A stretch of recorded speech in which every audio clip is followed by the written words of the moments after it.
everyone should drink wine and eat meat. He was teaching this. This is the conclusion of his very highly respected, famous personality. Anyhow, so I want to meet your brother. Take me to your brother's room. I don't want to take you to my brother's room. It's going to be bad. Something's bad's going to happen. No, nothing's bad's going to happen. Lord is protecting. So okay, finally, because it's his guru, he loves him, he has to follow his instruction. Guru means whatever Gurudev says. I have to believe in that, trust in that. I'm afraid, but I go for it anyway. So he took, and they were approaching across the yard to the apartment in the back. Bass is still bumping, and the clouds of ganja are still rolling out from under the door, and the girls are giggling inside. They're knocking on the door. Oh, no answer. I guess he's asleep. And they hear him laughing. Ho, ho, ho, ho! Give me another shot. He's not asleep. Open the door. Okay. So they open the door. And it's just completely haze of smoke and strobe lights. And on he's got so many screens in the room, you know. On one side, the brother's there, and he's laughing with the girls, and he's got the bong smoking next to him. And on one side, he's updating his Facebook status every moment. He's playing on Facebook, and he's watching TV, and his eyes are crossed, doing different things at once, completely absorbed in every type of sense gratification he can get. Because this life is painful, without knowing our purpose in life, without being in connection with God, we're actually suffering all the time. And everything we're doing 24 hours a day is a coping mechanism to not feel that.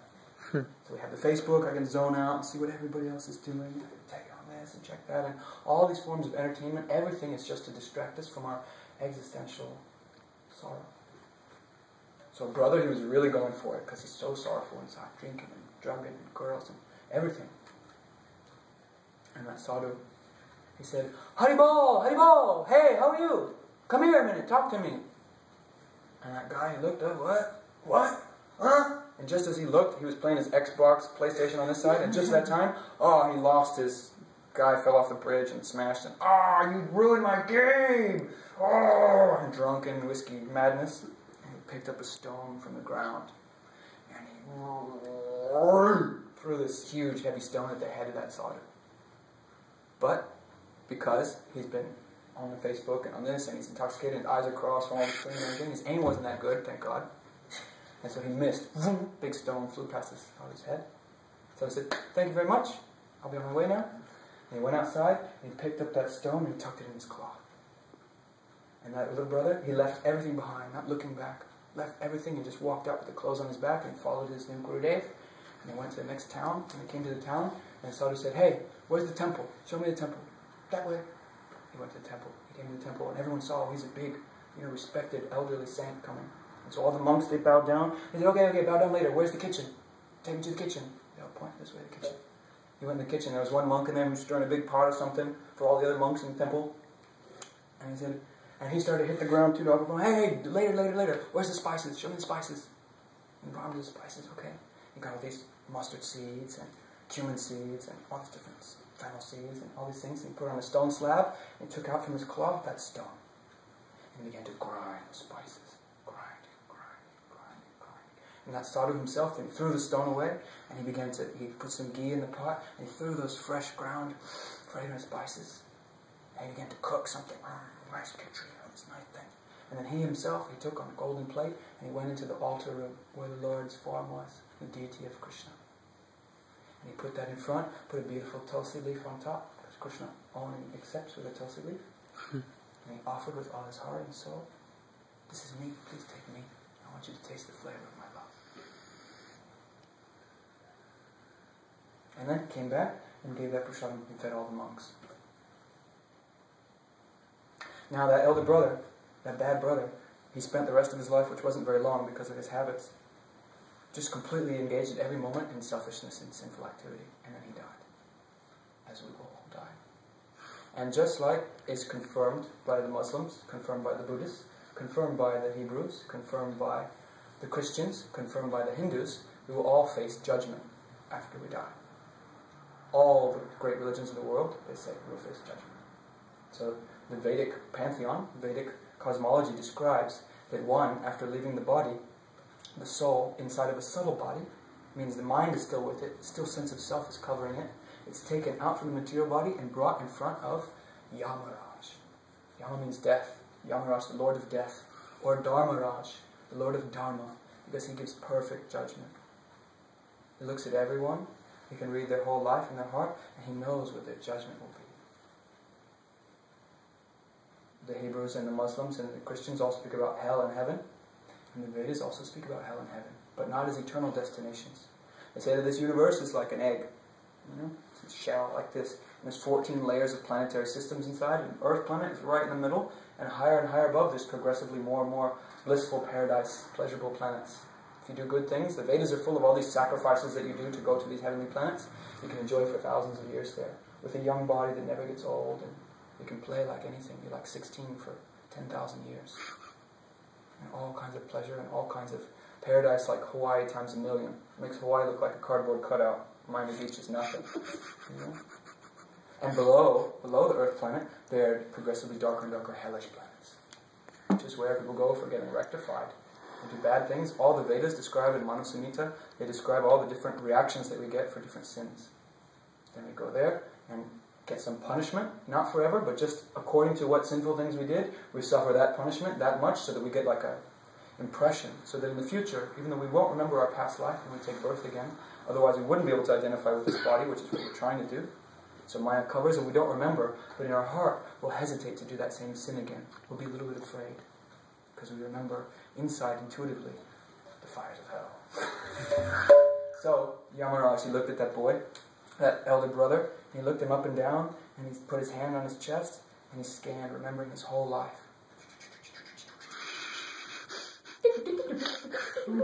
Meditating on his whole life and balancing out what will be his judgment. And then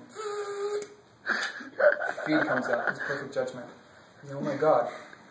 And he turned to his assistant, Chitragupta. He said, this boy in his whole life has never done anything good. Not anything. Every moment, like flowing stream of honey from a jar, unbroken stream, at every moment he was doing sin and selfishness. I can't believe it. And Yamaraj began to cry. He was so moved with compassion. This boy is going to suffer so much. He never did anything good to offset this. Not anything.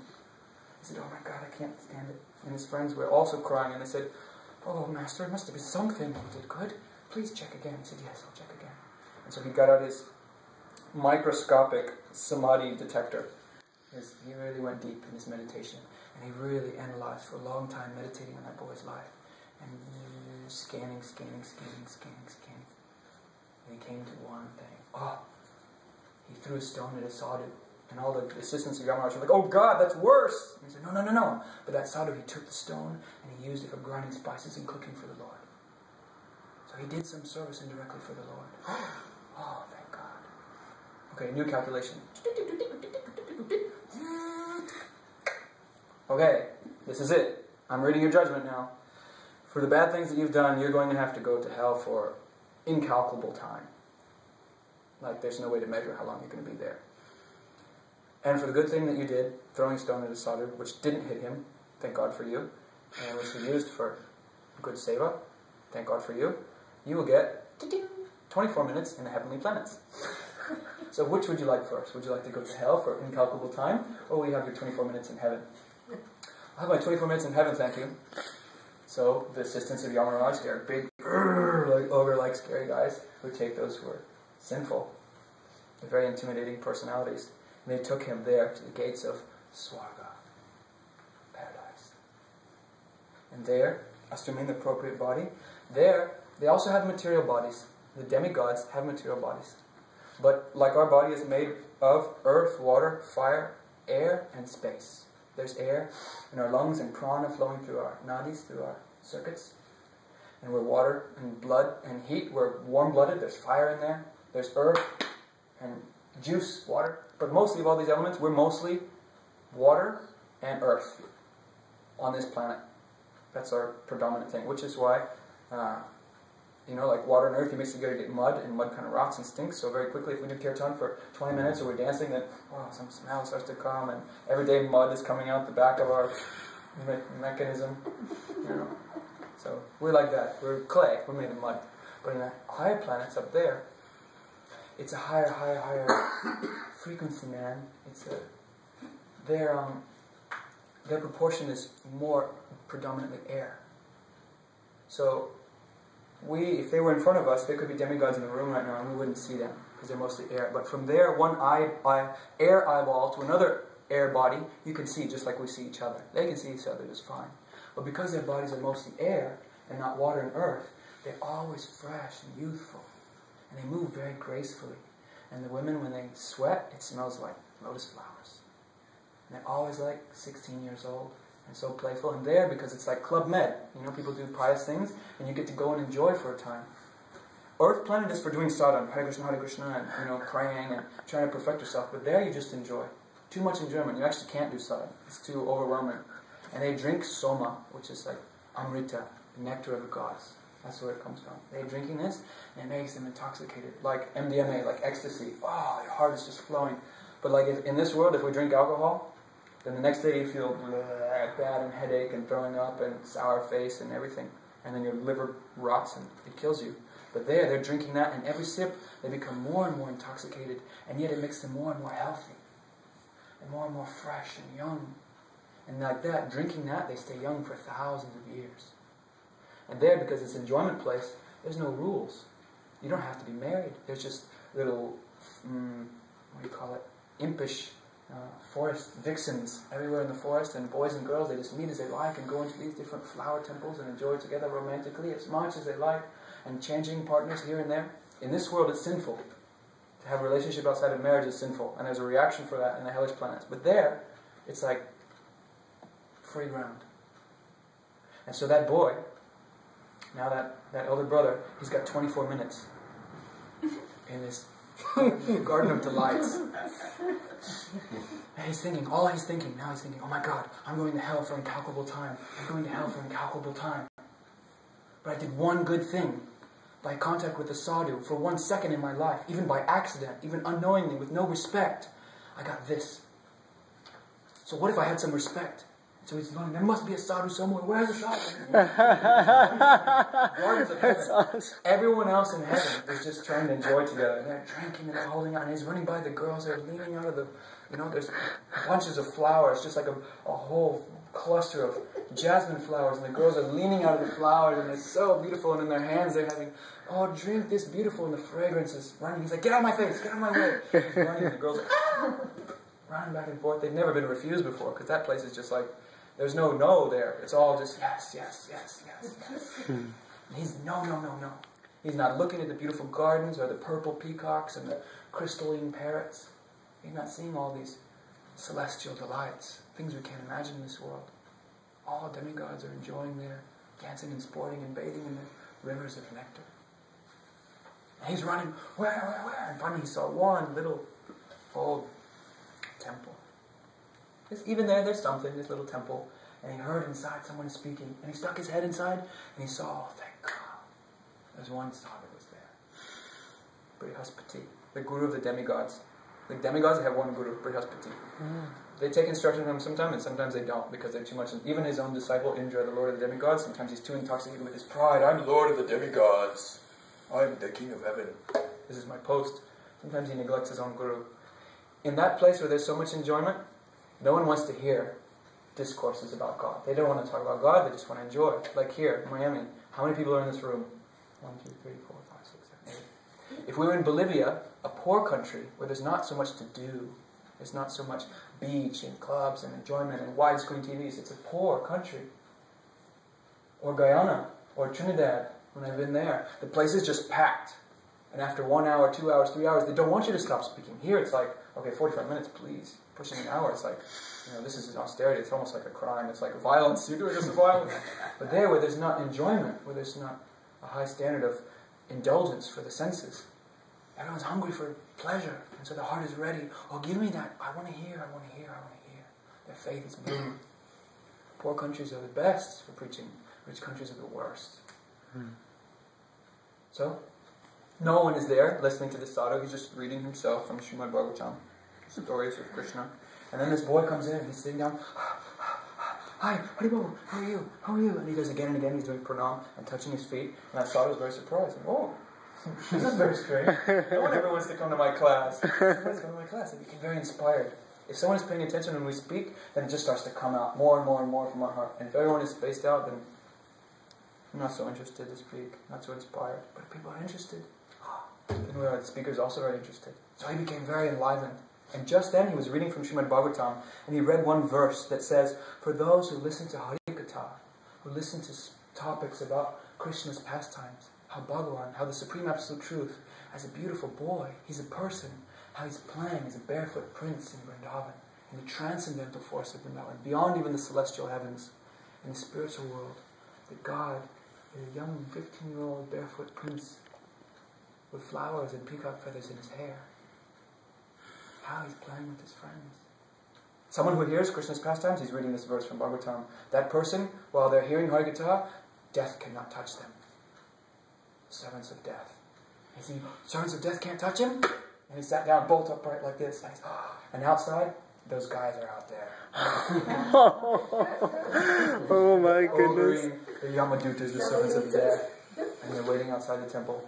And they're singing, ding, ding, ding, ding, ding. Time is up. And they go to the door and somehow they can't go inside.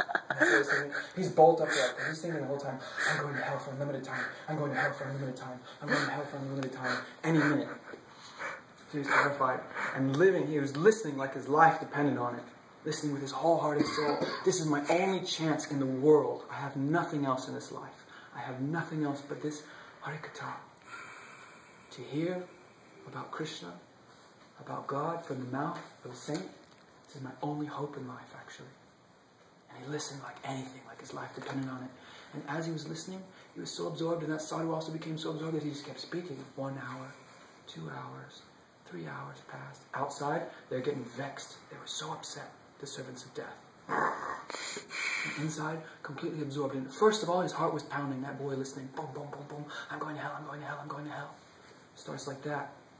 We all turn to God because we realize, I've been doing bad, and I'm going to taste the reaction. I've been sowing thorn seeds, and I'm going to have to eat those thorns. And then we become afraid. And God, oh Lord, please forgive me. Please give me shelter. So it starts like that. But after a while, he kept hearing and hearing and hearing. And he heard about what? Krishna is walking.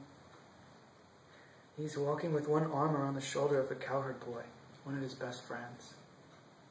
And in one hand he's twirling a lotus flower, spinning it in his fingers like that, and glancing from the corners of his eyes, and his beloveds, all the Brajagopis, young milkmaids of Vrindavan, they're hiding in the forest just to have a glimpse of him. And he's glancing at them from the corners of his eyes. No one else can see. He's holding his friend and embracing his friend and kissing his friend's cheek, but really he's saying to his beloveds, oh, I wish I could embrace you and kiss your cheeks. And they know what he's saying. They know what his instant message means. And he's twirling this lotus flower in his hand, saying, yes, I have your heart in my hand. You're mine, I'm yours. Like this kind of relationship. And that boy is so happy, and he's singing songs. And Krishna's embracing him, and other friends are coming along, and they're tooting on their flutes. And they're dancing. And they're playing like Krishna himself will get down and imitate a monkey. And another boy will come, and he'll be like a frog and jumping. And these boys, what is God doing at home? He's playing like a lion. I'm a lion. Cops and robbers playing in the forest, climbing trees, glancing to his beloveds. And that eye, that glance is just like Cupid's arrow. Because when he's squinting from that crooked eye, it's so long, lotus eye, like a point on the end. And he wears this very thick black eyeliner. It's like a very terrible poison that arrow of his glance has been dipped in. And this bow of his eyebrow, his dancing eyebrows, is like a bow twanging and firing these crooked glances into the hearts of his lovers. You see that? And that poison-tipped arrow entering their heart. Can never think of anything else again. And this boy is listening and hearing about these type of relationships. To have this kind of relationship with God, it's so intimate, so tender, that you don't even... He, with his own yoga maya, his mystical illusion, he'll cover you and cover himself also, so neither of you know that he's God anymore. He's just my best friend, just my Krishna. My lover, my beloved. This type of relationship that came in his heart, and a couple of tears fell from his eyes.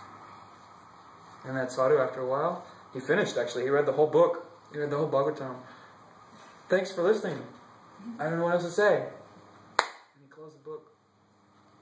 And oh, that boy, he wasn't thinking anymore, okay, now that the Harikatha is finished, the servants of death are going to take me. He wasn't thinking like that.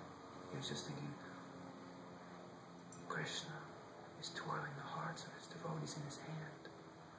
Could my heart be in his hand? How would that feel? He's just thinking that, lost in that sweet reverie. And just then, hands on his shoulders and dragging him back. And they're so angry with him. You had 24 minutes. You dishonored our master. You've been in here for 6 hours. What were you doing? I was listening to Harikatha. What? Yeah, I was listening to Harikatha about Krishna. It was so beautiful. Oh. So they didn't grip him as tightly. Okay. And they brought him back in front of Yamaraj. And Yamaraj said, hey, where have you guys been all this time? He wasn't yelling at the boys, yelling at his servants. You guys are bogus. 24 minutes, you're supposed to be back here. And they came whispering. We couldn't touch him because he was listening to Krishna Katha. He was listening to Krishna Katha. Oh my God. Well, that changes things. I'll have to do a new calculation. So he put his hand on that boy's heart.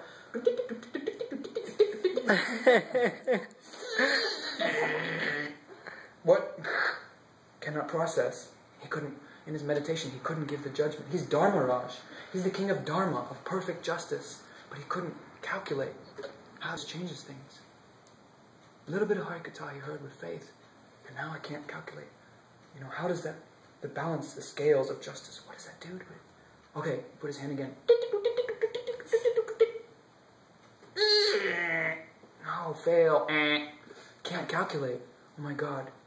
This has never happened before. I don't know how to calculate his fate. I'll have to go to someone higher. I'll have to go to Lord Brahma, to the creator of this universe.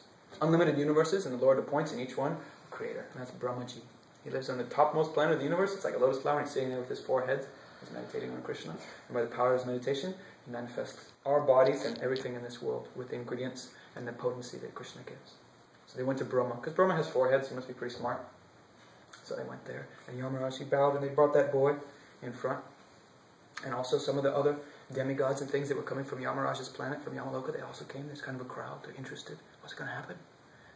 Oh, Brahmaji, please can you give us judgment? This boy is supposed to go to hell for unlimited time, but then he listened to Krishna Katha with some deep faith. And if I'm not mistaken, a couple of tears dropped from his eyes.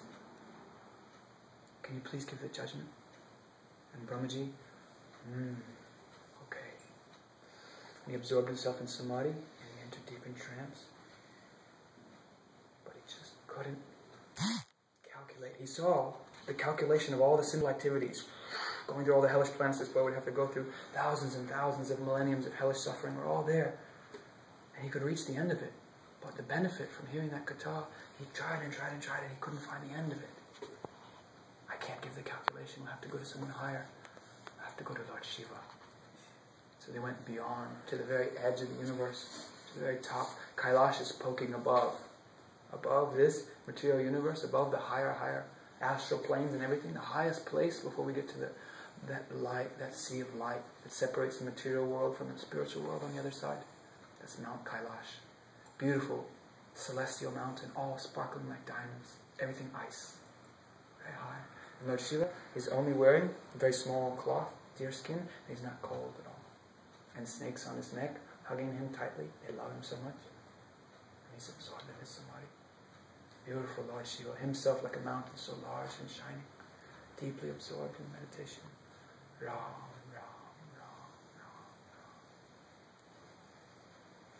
And they came and they touched his feet, and he came out from his trance. Oh, Brahma, oh, Yamaraj, oh, and this boy, who is this? This is, what's her name?